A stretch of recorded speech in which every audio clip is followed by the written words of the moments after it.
Really doing a lot of things there with bigger size facilities. We're doing like 16 beds and up is what we're looking at. So not the smaller like residential home-based assisted living stuff. I'm not doing that stuff anymore. This show is sponsored by HiveMind CRM. It is more than just a CRM. It is a real estate and business mastermind that comes with an all-in-one CRM. You can have unlimited websites and users. You can call, text, RVM, and email all in one user interface. And you can set up custom automations for any type and multiple businesses. 65% of companies start using a CRM system within the first 5 years of business. Once implemented, the HiveMind will save you on marketing, give you more time, and make more money.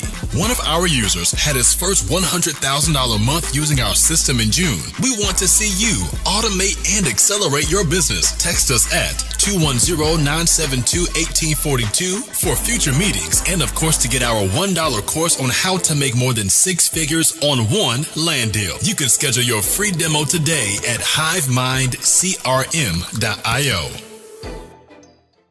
Well, as far as the assisted living goes, are you still looking for those types of facilities right now? Are you pressing pause on buying? Are you looking for creative opportunities? What can we do to help you find something that you're interested in? Yeah, I am not pushing pause. In fact, I'm hoping to push fast forward. I am in acquisition mode. I am looking at facilities on a daily basis. I'm putting in offers on a daily basis.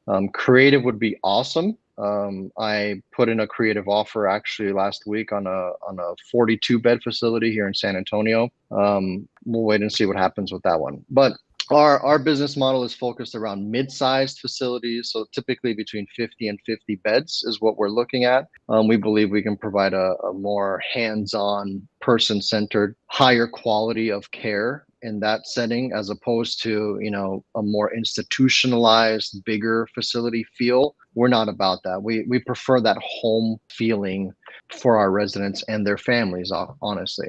We're also doing, it's like a holistic type of care where we're providing organic food, where we're helping people live more functional type of medicine. It's a whole thing we're trying to grow right now, and we're trying to build a fund around it, and there's lots of opportunities there. The senior care business has a lot of ancillary businesses that can also be tied to it, which we're exploring options to grow those businesses too. So I grew up, my partners and I, we grew up doing assisted living. When I was 10 years old, my parents bought their first assisted living, and I grew up around seniors, and we grew up in the home, and this is like normal for us. So this is us. This is what we do. We do assisted living. It's a family business. We're going to always do assisted living, but we are definitely not pushing pause. We're looking all over San Antonio, all over, looking to acquire and add to our portfolio. Did you say 15 to 50? 15 to 50, yeah. Okay. I just want to clarify that because I heard 50 to 50 and I'm like, you meant 15. Let me double check that. 15, yeah. 15 beds, between 15 and 50. And we prefer all of our facilities to have private bedrooms. We're not double occupancy. We're not doing any of that stuff. It's all private bedrooms. Have you done any conversions? It seems like it's not your model anymore because you're looking for, it looks like you're like a medium range. You're not looking for like institutional stuff, or you're not looking for like little house conversions, looking for that middle ground. Yeah, we're looking for that because when you're talking about that particular bed count, there are certain restrictions in terms of zoning that have to be in place. So we're typically talking about multifamily or commercial zoning. We're talking about access to public water generally, because we're needing high capacity for fire suppression. There's lots of little things that go in there. Assisted living is a great business to be in. Beside the fact that we're helping people and we're supporting people and we're providing assistance to a lot of people, we are also able to do great returns for investors, right? So it's got a high barrier of entry. Yeah. I'll be honest, it's not an easy business to get into. It's very operational intensive, but because of that, we feel like that high barrier of entry does two things. It makes it hard for people to get into, and it makes it so that there's less competition, right? There is lots of competition, just like every business has lots of competition, but that higher barrier of entry makes it good for us because having been in this business for such a long time, we're able to leverage some of our experience. One of the things I really love about this is it's a generational. That's so crazy because like a lot of people. I mean, I'm coming. This is my first. I'm coming into this myself new, so it's kind of cool that you're generational into it. What's your expectation as far as the fund? I know you're very preliminary on it. Is your fund trying to launch in the next 12 months, 16 months? Like, what's the parameters? Or somebody who's listening to this in the future and like wants to eventually dive into a fund with you in the future? Yeah, so we're Q2 in 2023, and we're hoping to be operational by the end of the year. That's our So goal. how much opportunity is there as far as like assisted living anyway? Because I know there's a lot of apartments. I guess I really don't see it, so I don't know how much it is, how much opportunity it is. Because I know me and Anthony were talking about this earlier, is that some funds have not enough deal opportunities. Is this like a really prevalent space that needs a lot of growth? Yeah, I mean, I'm in San Antonio. I've got 3 deals on my radar right now, and that's not to mention a short drive to Austin or a drive to Houston. I looked at a deal a couple of months ago in Houston that was a portfolio of 3 facilities in one deal. These are great deals. It just depends on how we structure the negotiations and all of that. Yeah. Is there a lot of opportunity? There's a lot of opportunity in the 15 to 50 bed space, because when you're to get into that, if you're coming from the smaller side of the market, it's hard to do that jump into that size of facility, right? You're typically operating a home type assisted living, a residential type assisted living. And so to jump into that bigger facility, it's a pretty big commitment, right? Both financially, but also operationally in terms of manpower and hiring staff and all of that. If you're looking at the higher end of the market in terms of size and bed count above 50 beds, you're dealing with much bigger players, right? The Brookdales, the Segoras, like the bigger facilities that are doing 100, 150, 200, 250 beds. It's hard for us to compete against those bigger facilities, right? Yeah. We feel like the 15 to 50 bed is a great range to be in because you're getting a lot of tired landlords, right? The same thing still applies in this real estate transaction.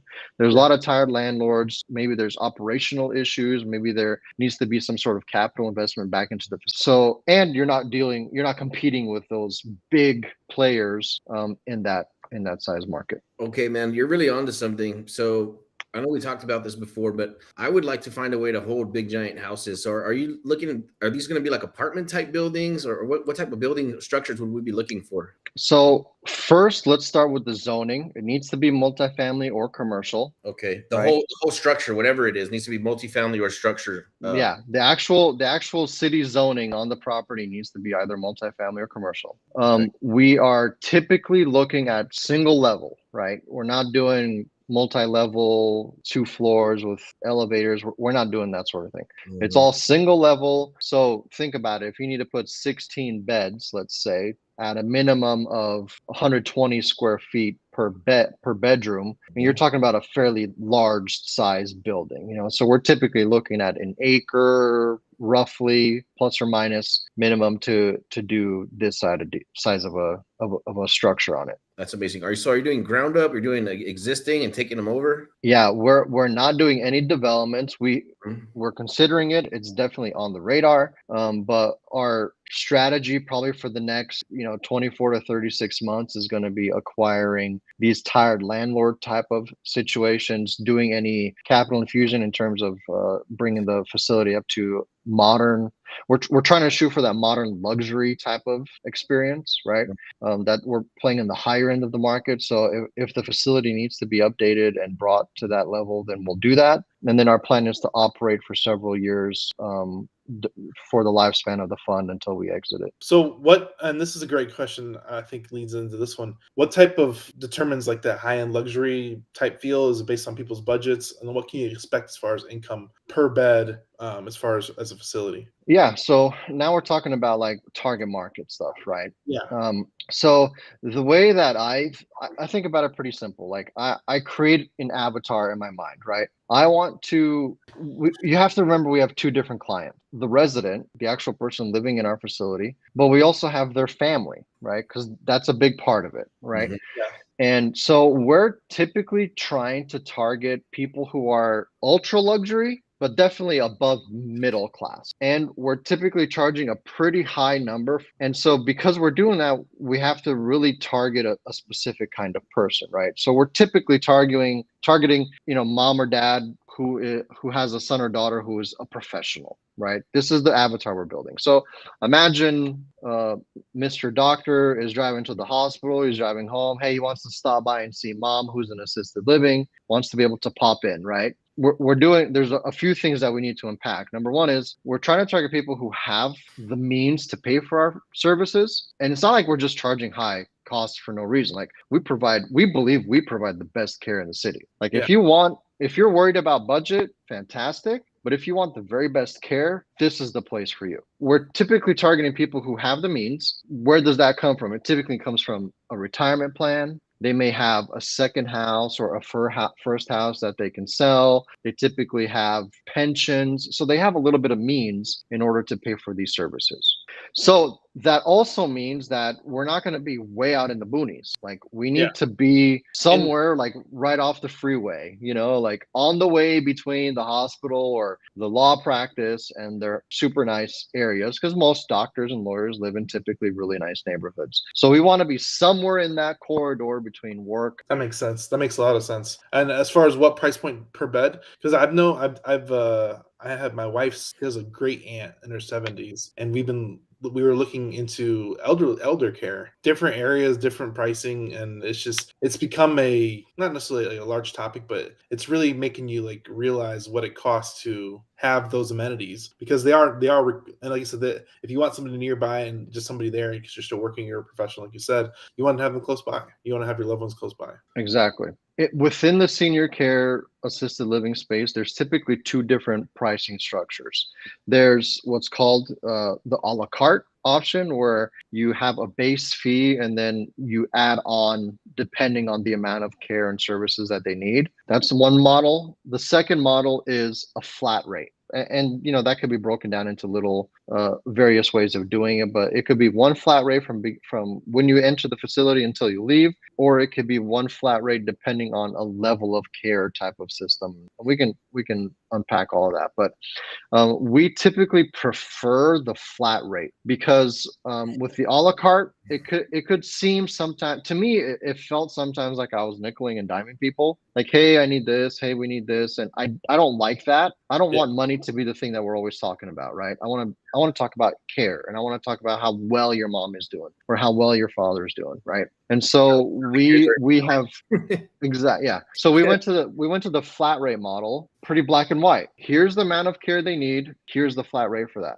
And it made it so that the whole pricing thing was much more clear. Everyone was way happier. And as providers, we have to remember that if we're going to charge a flat rate for everyone that comes in, obviously there's people at different levels of care within that facility. So sometimes we're going to be what feels like we're overcharging some people. Like if someone's pretty independent, it might feel like we're overcharging them. But perhaps they grow in their chronic condition or acuity and they get sicker or whatever it is. And now they're needing a lot more hands-on care, maybe one-on-one or two caregivers to one person kind of care. And all of a sudden it feels like we're not charging enough, right? Because now I have to pay extra staff and there's extra costs.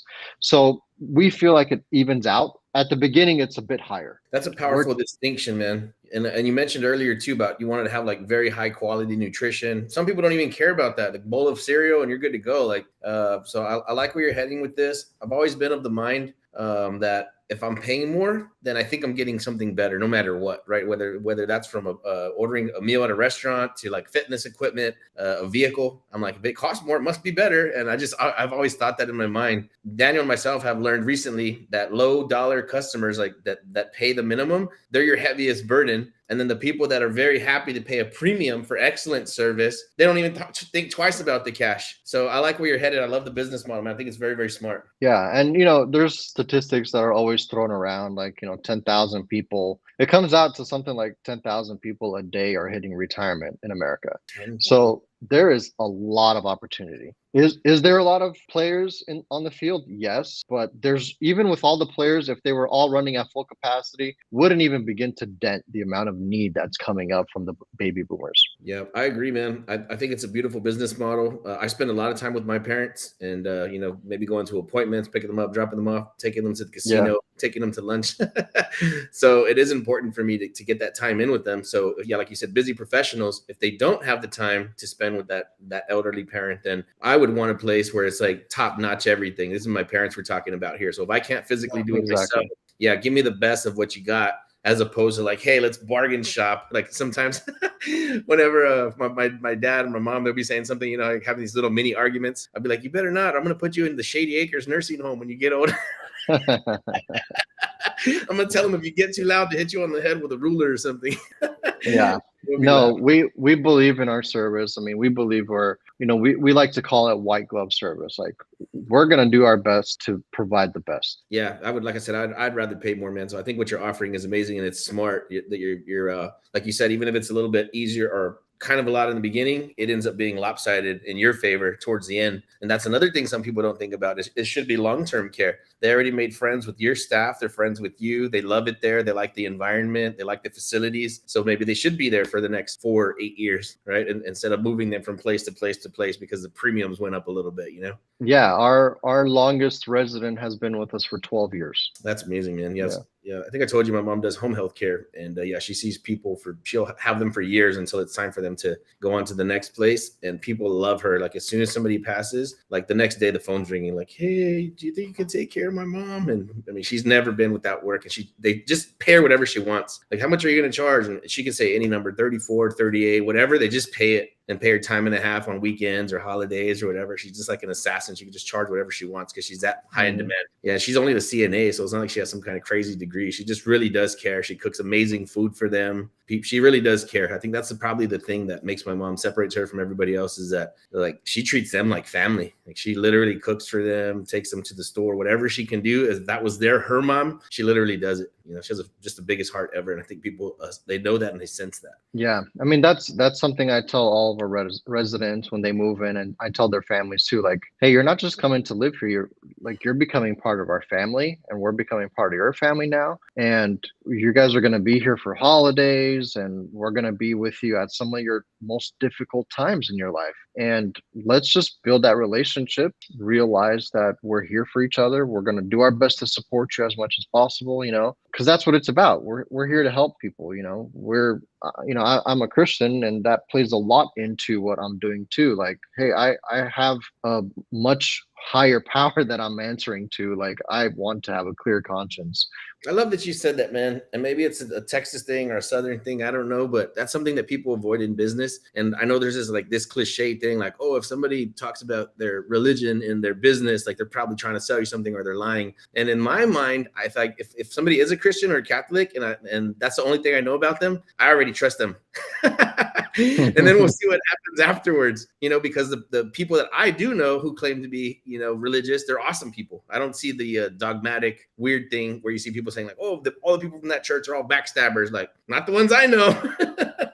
I mean, let's be honest, like humans are going to be humans. Like, yeah, no matter what your color says, right? And let's have grace and patience with each other and be quick to forgive and be happy. So I have a question about this because he said that they cook. Does that include food? So it includes all room and board, includes food, includes laundry services, includes housekeeping, includes help with ADL, activities of daily living. So if you need help in the dressing, help in the shower, help toileting, help with personal grooming, that sort of thing, it's all hands-on care. Yeah. Okay, and then on that for excellent service in all of those different aspects, all those different areas. That's super important. Yeah, no-brainer. That's crazy. Yeah, it's one of those things where it's a little bit hard to juggle and balance, which is why we have things like care plans, right? Where we all sit around a table with the family, with the nurse, with the doctor, if there's one involved, with the resident, and like, hey, where are we at? How are you doing? Let's talk about it. Hey, we noticed that you're having a hard time getting dressed. Do you feel like we should be more hands-on? So it's not like we're dictating care. necessarily. It's person based care, person centered care. So we're encouraging, like, hey, if it takes you 2 extra minutes to get your shirt on, that's fine. Spend an extra 2 minutes, because it's good for us to promote your independence. But if it gets to the point where it's like, hey, I want help, we're here to help. Don't be afraid to ask if you need it. Exactly. And most people, you know, they understand that because they want to be independent, and they want to extend that independence as long as possible. And we're here to just help whenever you need help and promote your independence. You know, we want you going out to your grandson's birthday. We want you to be able to go to Walmart or whatever it is you want to do. But if you need a little bit of help, we're here for you. And let's talk about that. And I have another question too. So the property's looking for, I'm sure they have the commercial kitchen, sprinkler system. They got all the works of their commercial, possibly elevators with floors. Not that you're looking for those, but it's got all the works. You got, you have probably shuttle people, the local CPA. Yeah, for sure. Come by and exactly. Take them to the grocery store, stuff like that. That's amazing. Yeah. So let's talk about that, because there's a distinction that most people don't. Yeah, he froze up. And also, okay, you're back. You're back now. Am I back? So there's a distinction that at the federal level and at the state level, and it's between 16 and 17 beds. Froze up again. I'm like, hey Anthony, you there?